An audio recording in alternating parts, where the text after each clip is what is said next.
Hi guys, this is Rob from Access here at E3. I'm joined today by David from Crytek. Nice to meet you, David. How are you? And we've just seen our first ever demo for Hunt, which is, well, I'll let you explain what Hunt is. Sure. Hunt's a cooperative action RPG where you play a hunter in the 1880s hunting down and killing mythical creatures. That seems very specific, the 1880s and mythical creatures. What was the thought process behind setting it in the 1800s and, you know, introducing that element of fantasy into it as well?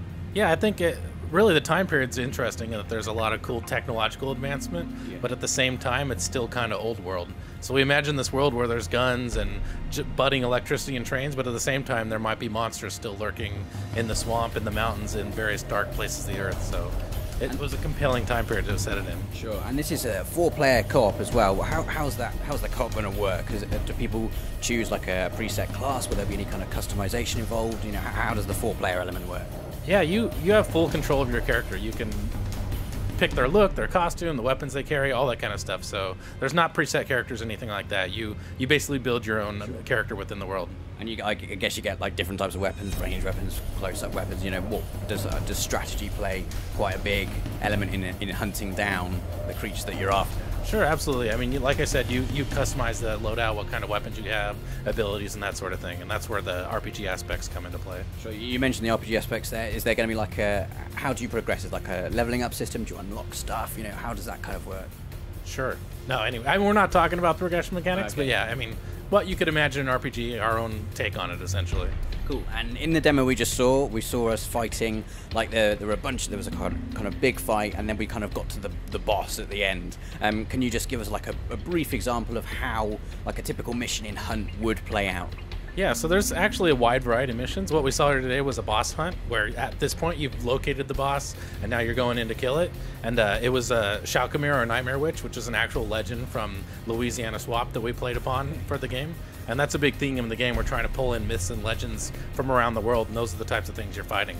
Awesome. So what are we going to see? Like, you know, werewolves, zombies, vampires, that kind of thing in there? Anything you could imagine, yeah. I mean, our intention is to make a very international game, so there'll be locations from all around the world, and we'll play upon local myths and legends, and that's the type of stuff you'll be fighting, absolutely. And could you give us like a brief run through of the boss fight we saw there? The witch looked like she had some, you know, pretty scary powers as well. She was, you know, really shook it up from just, you know, shooting the regular guys that we saw before. Sure, yeah. In this case, you know, one thing we want to do is incorporate a lot of co-op mechanics into the fights.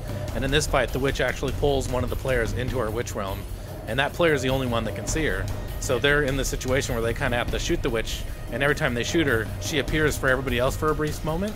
And so they're kind of marking her so everybody else can attack that character. And we want to have a unique mechanic like that with every boss fight that you have to kind of learn and grow upon over time. And one of the things that I thought was really interesting in the demo is when you died, you don't just like respawn and get straight back into the fight. That you will have like these situations where one guy was in a coffin, one guy was like kind of strung up from a tree. So why did you decide to put that in? Was it kind of a reaction to thinking that maybe respawning just makes things a bit too easy? Did you want to make that a bit more challenging? Yeah, I mean, at the end of the day, we wanted the game to be challenging, so we want the player to die a lot. But we didn't want it to be frustrating, so we built a mechanic in where, okay, you die a lot, but the players have a chance to rescue you.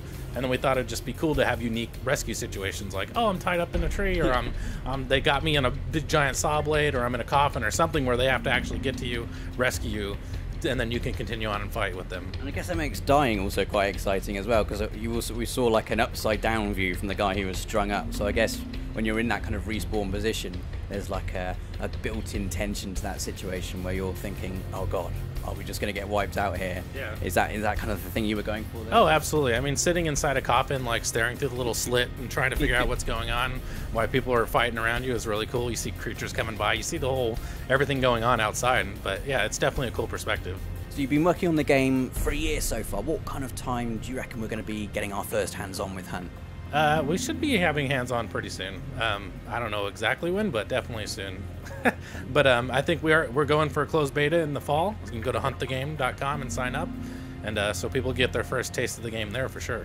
And what engine are you using with this? Is it the CryEngine 3? Yeah, it's just called CryEngine now. CryEngine. Yeah. Okay, because I was really, you know, I'm a bit of a sucker for environmental effects myself, so I noticed the water and the fire specifically looked pretty impressive. Yeah, no, CryEngine's great. There's just a lot of baked-in stuff you just get to use right out of the bat. which is nice. Well, thank you very much for your time, David. Hunt's looking absolutely awesome. If you want to check out more from E3, make sure you stay tuned to the channel. Don't forget to subscribe, because we've got loads more videos coming up throughout the week.